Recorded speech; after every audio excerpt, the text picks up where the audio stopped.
तर जय भीम नमो बुद्धाय मित्रांनो, आपल्या देशामध्ये शिक्षणाच्या नावावर किती मोठ्या प्रमाणात लोकांना मूर्ख बनवले जाते याचे प्रत्यक्ष उदाहरण आहे मित्रांनो।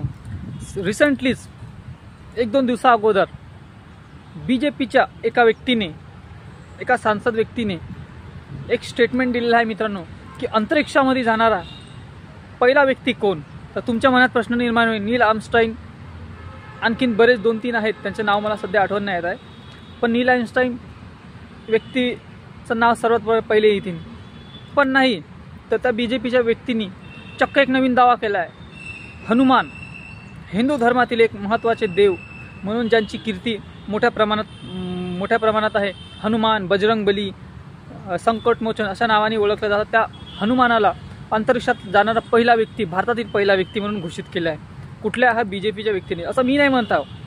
जर तुम्हाला ते स्टेटमेंट पाहायचं तर हे खाली दिलेलं आहे मित्रांनो, तर स्टेटमेंट जरा तुम्ही बघा।